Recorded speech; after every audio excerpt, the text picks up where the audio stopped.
Vamos lá, pessoal, com muito carinho, vamos dar continuidade aqui à nossa aula, tá bom? Vamos lá. Quando nós falamos de regularização de imóveis, então vamos já agora entrar fugindo das ferramentas cartorárias e notariais, agora nós vamos entrar nas ferramentas gerais, e depois, posteriormente, nas ferramentas judiciais, tá bom? E claro, a REURB também. Vamos lá, vamos falar aqui juntos aqui, o que é importante você saber. Então, como que funciona em regra a regularização de imóveis? Você já sabe o que é dono, o que não é, o que é proprietário e o que é posseiro, isso é importante. Como fazer a pesquisa, isso é importante também. Vamos lá, eu trago para você aqui que a escritura pública, gente, é o documento necessário para comprovar o título de proprietário. Quando eu falo da escritura pública, eu vou comprovar que houve a transação e vou registrar. Eu registrando, eu vou ter acesso à certidão de propriedade, que aí legal, eu sou proprietário. O brasileiro, o leigo, e muitos advogados de outras áreas, né, corretores, isso é um problema sério. Muitas pessoas que deveriam, pelo menos, ter essa noção, não, você tem escritura pública, você é dono, e não é. Então, cuidado com isso, né? A escritura pública é uma ferramenta, um instrumento para que eu possa ser o proprietário, ok? Em algumas situações. Sem a escritura pública, não é possível fazer o registro, então você não consegue realizar a venda a partir de 30 salários mínimos, isso no artigo 108 do Código Civil, tá? Então, é importante você saber. Agora sim, vamos lá. Nós temos diversas ações importantes que podemos e devemos utilizar para regularizar imóveis. Então já falamos aqui, CETA-CRAC, judiciais, extrajudiciais, nós falamos de tudo aqui, extrajudicial, e administrativa. Quando eu falo aqui em relação a ferramentas judiciais, eu vou usufruir de ações judiciais para regularizar um imóvel. Quero trazer para você aqui, isso também é importante, quais são os principais problemas, os problemas mais comuns na regularização de imóveis que você vai identificar com facilidade. Muitas vezes tem coisa boba, gente. Muitas vezes, você advogada, você vai identificar o quê? Que o cliente ele tem uma escritura pública e não foi no cartório. Simplesmente registrar. Faltou só isso. Ou ele comprou no imóvel no leilão, arrematou e não registrou a carta de arrematação. Ou ele ganhou uma ação de dedicação compulsória e não registrou a carta de dedicação compulsória.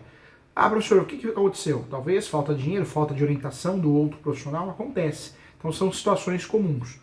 Ou o imóvel está irregular, mas não porque não está no nome do cliente, mas tem um registro, né, de uma averbação, um gravame que é só da baixa. É só da baixa. Então é uma forma também que nós regularizamos imóveis com facilidade. Tá bom? Isso é importante. Vamos lá. Problemas comuns enfrentados por profissionais que trabalham com regularização de imóveis. Tá? Então eu sempre falo aqui que possuir um imóvel devidamente regularizado é ter o imóvel no nome lá no cartório de imóveis. Um registro, né? Escritura pública registrada, não é parar na escritura pública. E é importante, nós já explicamos aqui o quanto valoriza o imóvel, né? Valoriza em diversos aspectos. Professor Júlio, qual que é a importância do imóvel regularizado? Pelo amor de Deus, não tem nem comparação. Eu consigo vender com mais facilidade, eu atinjo o valor de mercado real, valorizando 50% a 100% em alguns casos. Eu consigo, numa desapropriação, receber, eu consigo usufruir, em caso de invasão, de uma ação mais rápida, que é reivindicatória e não a possessória, que é a ação demorada, traiçoeira, e muito advogado aprende errado, né? Para invadir é a reintegração de posse. Não é, né? Se o meu cliente tem registro, eu não vou brincar com uma ação tão traiçoeira, tão cansativa e tão demorada. Então, cuidado, tá? Mas os casos são parecidos. Imóvel sem registro, muitas vezes o cliente tem a escritura pública e não levou a registro. Imóveis sem escritura pública é comum, porque foi feito contrato de gaveta, então é comum essa situação também. Isso pode acontecer em razão da longa cadeia dominial, né, que nós temos no registro de imóveis, cujas transferências vão sendo feitas uma em cima da outra, depois eu não sei mais quem é dono. Eu vou voltar lá atrás, o último dono, lá atrás 30 transações, 5 transações depois da minha, né? Então acontece, é muito comum isso, né? Foram várias transferências que nunca foram registradas, ou em razão da irregularidade é essa, né? Apesar desses problemas, algumas soluções são possíveis, como a confecção de uma nova escritura pública, que exige, claro, o pagamento de taxas e deve ser feita junto à prefeitura também, da cidade, né, onde o imóvel está localizado, contatar, né, os antigos proprietários, muitas vezes tentar fazer uma transferência direta. Isso pode dar muito certo ou muito errado, porque às vezes você contata lá os antigos proprietários, os herdeiros, e fala, não sabia que meu pai tinha esse imóvel, não, meu avô tinha esse nome, agora eu quero dinheiro, senão eu quero meu imóvel de volta, meu avô está no nome dele. Então pode dar muito errado essa estratégia, cuidado. Ação de uso capião, que após o procedimento judicial pode se oficializar essa propriedade também, né? Outra situação que é muito comum, o contrato de gaveta, né, gente? O contrato de gaveta é o termo dado a transações sem comprovação oficial e geralmente de boca. O contrato sem registro em cartório, dessa forma o atual proprietário do imóvel não será oficializado na escritura pública também, o que mantém a propriedade em nome do antigo dono, né? Isso também é um problema sério. A alternativa para esse tipo de problema, gente, é solicitar sim a formação do contrato com o antigo dono para que a escritura pública e o imóvel, né, seja realizada de fato, né? Então isso é importante. Outra situação que é muito comum, gente, também eu gosto muito de falar isso, uma terceira situação é o imóvel com restrição judicial, né? Isso é muito comum, nossa, tem demais, né?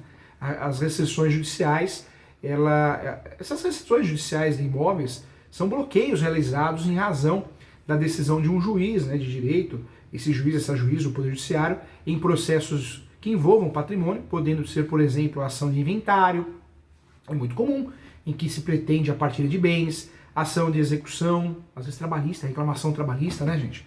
Também bloqueio imóvel, execução, cobrança, condomínio, nossa, condomínio nem se fala, né? Cotas condominiais, onde o bloqueio pode garantir o pagamento das dívidas, né? Ação de divórcio, onde o proprietário permanece, né? Ambos os cônjuges também.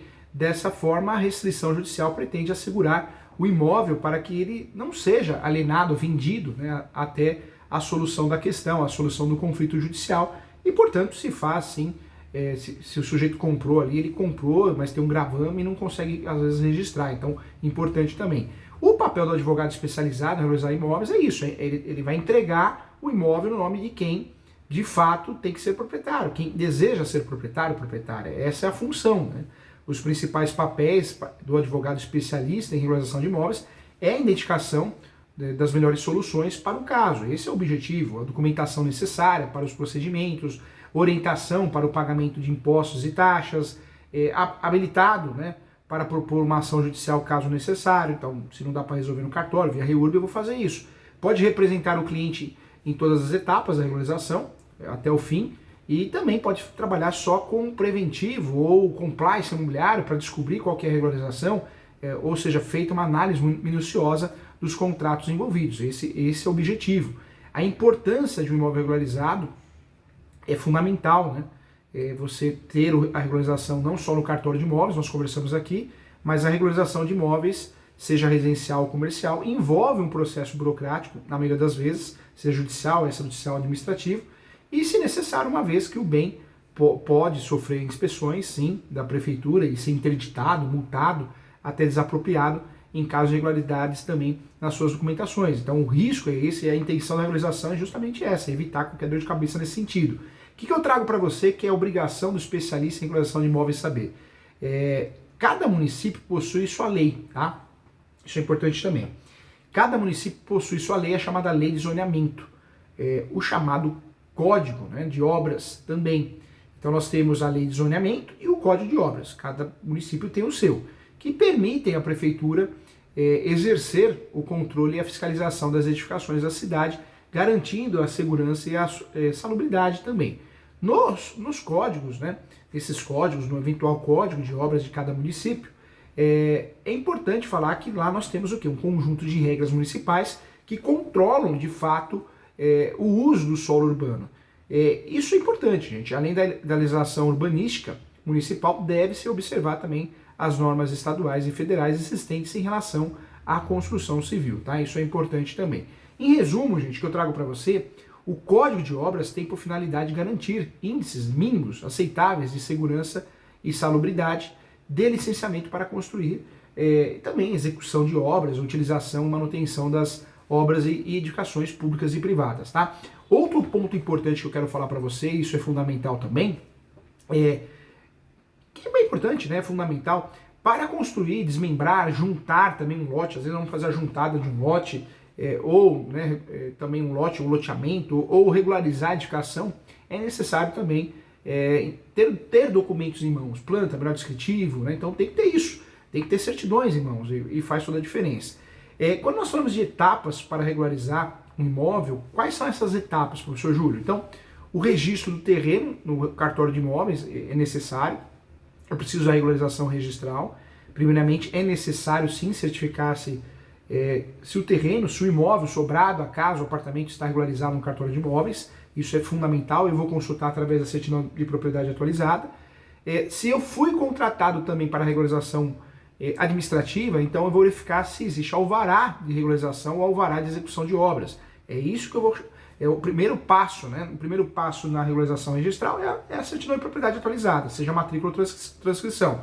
Na regularização na prefeitura, o alvará de regularização ou alvará de execução de obras. É o primeiro passo, com a matrícula do imóvel em mãos. Então, atenção, hein? Tem que estar com a matrícula em mãos. Por isso eu falo, regulariza primeiro no cartório, registral. Você quer prestar esse serviço também? Você precisa saber que regulariza primeiro o registral, depois na prefeitura fica mais fácil. É o correto. Eu já escutei absurdos aqui já, né, no escritório. Eu dispensei o cliente, professor Júlio, porque eu falei, regulariza na prefeitura e depois você me procura para regularizar no cartório. Poxa, você está dispensando o cliente e invertendo uma situação, né? Então cuidado com o que você fala, né? A intenção desse curso é ajudar você nesse sentido. Com a matrícula em mãos, o próximo passo, aí sim, será a aprovação dos projetos realizados na prefeitura da cidade. Esse é o caminho correto, na qual o imóvel está localizado. Assim será necessário solicitar o alvará de regularização junto à prefeitura e esse documento atesta os procedimentos legais de construção do imóvel, tá? Então isso é importante também. É importante. Não podemos esquecer, né? É importante esclarecer aqui que o alvará de regularização ele serve apenas para as propriedades já construídas, alvará de regularização. Para os casos de terrenos ou obras inacabadas, aí é preciso solicitar junto à prefeitura a emissão do alvará de execução de obras e posteriormente o ABITS. Essa é a ordem, tá?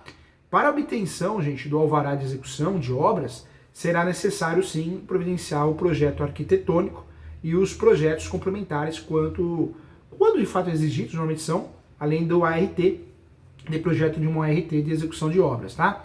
A informação sobre a exigência ou não dos projetos complementares pode ser obtida junto à prefeitura ou no código de obras do município em que está situado o imóvel, né? Este código prevê os projetos exigidos de verdade, né? E assim, gente, no caso do imóvel ainda não construído, todos esses projetos e ERTs devem ser levados até a prefeitura para liberação do alvará de execução de obras. Esse é o caminho correto, tá? Falamos aqui do ABITS, então podendo aprofundar também, a ideia é a gente trabalhar a regularização registral e extrajudicial. A obtenção do ABITS, no caso do imóvel que estava inacabado, o ABITS é um documento, para explicar de forma bem didática, emitido pela prefeitura que certifica que o proprietário cumpriu todos os requisitos legais para que a prefeitura exija, né, para tal construção, demonstrando que o imóvel está totalmente habitável, ele pode ser habitado, né? Então, de fato. Então, isso é de fato uma forma de regularizar imóveis também, tá? Administrativa, não registral. Também precisamos saber que a prefeitura expede certidões, né? Então, nós temos sim emissão de certidões. A etapa seguinte nessa regularização administrativa é a obtenção de certidão negativa de débitos, que é emitida perante a Receita Federal. Este documento confirma a regularidade fiscal do proprietário, o qual também poderá regularizar a sua situação financeira para as próximas etapas, também isso é importante. Outro ponto que eu queria falar para você é a averbação à entrada no cartório, né? Então, o ideal é que eu faça isso antes, mas eu regularizo o registral, vou na prefeitura, regularizo a prefeitura. Se tiver alguma situação, alguma coisa diferente do cartório, eu volto no cartório e faço essa averbação, só para deixar tudo alinhado com o que está na prefeitura. Então, às vezes eu tenho que voltar no cartório sim, tá? Essa é a ideia, isso é importante. Então, veja que a regularização administrativa, ela caminha, né, de forma conjunta com a regularização registral e vice-versa. São regularizações importantes, são diferentes, são formas diferentes, prestações de serviços diferentes, onde os honorários cobrados serão diferentes, mas uma caminha próxima à outra, tá bom? Então, isso é fundamental, isso é muito importante também. Quando nós falamos de regularização de imóveis, então, agora indo para o lado judicial, o que eu quero trazer para você de importante, né? Na regularização registral, vale a pena sim esclarecer que nós temos várias ações. A adjudicação compulsória é uma ação que eu vou utilizar toda vez que o cliente me procura e ele pagou e o vendedor não quer transferir para ele. Não quer, enrola, some, dificulta. Então eu vou fazer essa ação, que é a chamada ação de adjudicação compulsória, justamente para isso, para poder obrigar ele a transferir para mim, comprador, eu paguei o que tem, e ele vai ter que fazer isso. Se não fizer, sai uma carta de adjudicação e eu consigo regularizar através dessa carta de adjudicação. Então eu uso a adjudicação compulsória aí. Quero lembrar você que surge a possibilidade da adjudicação compulsória agora inversa, né, gente? O que é essa adjudicação compulsória inversa? É a possibilidade do vendedor fazer contra o comprador, porque a situação inversa ocorre. O comprador fica enrolando para transferir para ele porque está se divorciando, tem ação trabalhista, tem ação de execução, cobrança em andamento. Surge também a adjudicação compulsória extrajudicial, né? É uma novidade a adjudicação compulsória extrajudicial. Ainda não está muito bem esclarecida, vamos dizer assim, acho que está um pouquinho confusa. Acredito que ainda vamos ter aí uma regulamentação, hoje os próprios fóruns estão regulamentando. Acredito que nós vamos ter aí uma mudança. A adjudicação compulsória extrajudicial, ela surge aí a possibilidade de você fazer um cartório via requerimento. O texto de lei, gente, ele não fala nada de escritura pública, mas os cartórios já estão exigindo escritura pública, porque nós temos normas da Corregedoria que já estão tipificando isso. Então depende de cada estado, você tem que analisar. Por mais que a lei não exija escritura pública, no caso da adjudicação compulsória, como é exigido no uso campeão extrajudicial, dificilmente você vai conseguir fazer uma adjudicação compulsória extrajudicial sem escritura pública feita pelo tabelião de notas. A adjudicação compulsória extrajudicial, você faz um requerimento. É uma petição inicial, artigo 319, respeitando todos os requisitos. Em vez de fazer uma petição de adjudicação compulsória, você faz um requerimento. Só que tem que ter escritura pública na prática, diferente da teoria. A adjudicação compulsória, gente, extrajudicial, é um procedimento previsto, né, em lei que permite a transferência de um bem imóvel para o nome do credor. Eu também poderia utilizar de forma inversa também. Caso o devedor não cumpra com as suas obrigações contratuais, eu uso ela para isso. Esse é o objetivo da adjudicação compulsória, né?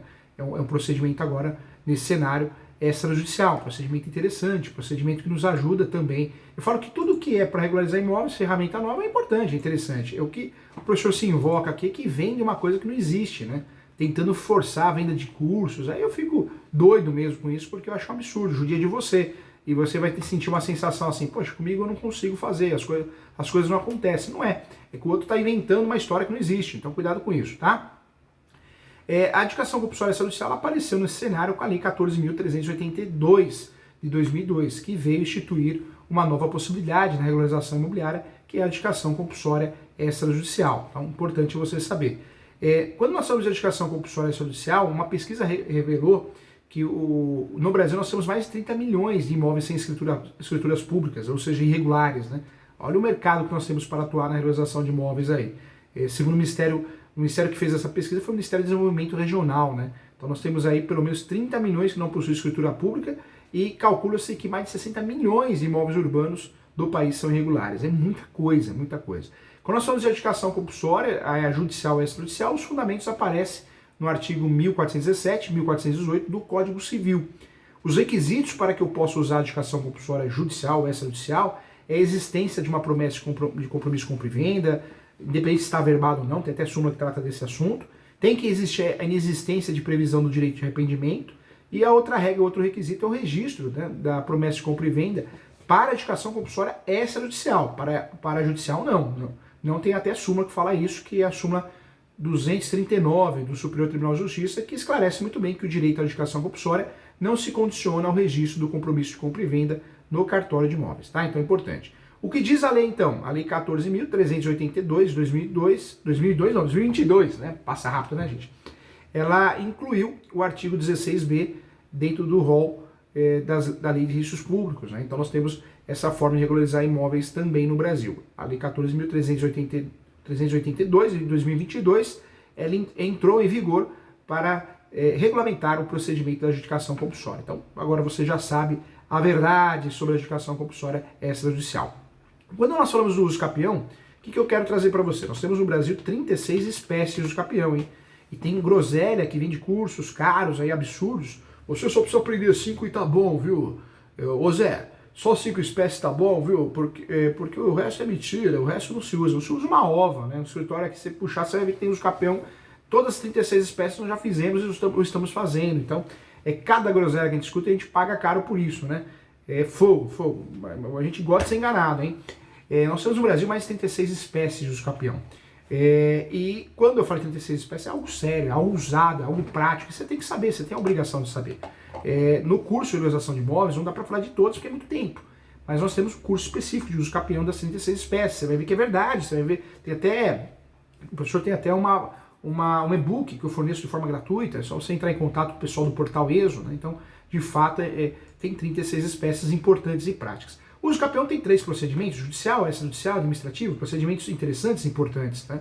E quando eu falo de uso capião extrajudicial, o novo CPC funciona, né, trazendo sim a adjudicação compulsória extrajudicial através de lei, mas o novo CPC que trouxe o uso capião extrajudicial. Eu volto a falar que nós temos esse uso capião como procedimento e não modalidade. Cuidado, em cada 100 casos, 98 é judicial, 1 é REURB e 1 é uso capião extrajudicial. Vendem para nós uma advocacia extrajudicial que não existe. A pessoa que está lá dentro do cartório, ela vai achar que tudo é extrajudicial, o mundo de Bob, tudo resolvo aqui. Mas é a opinião dele. Porque quando nós falamos de cartório, tem o princípio da autonomia. Cada cartório pensa de um jeito e a maioria pensa que não vai fazer aqui no meu cartório, não vou correr risco. Então cuidado, tá? Quando nós falamos do uso capião extrajudicial, ele é regulamentado no 1071 do novo Código de Processo Civil, foi adicionado à Lei de Registros Públicos e a Lei 6.015, o artigo 216A. Eu faço esse uso capião através da escritura pública e depois eu vou registrar essa escritura pública no cartório de imóveis. Então, importante também. Eu volto aqui na próxima aula para que a gente possa continuar. Tem muito assunto importante também, tá bom? Um abraço e até já!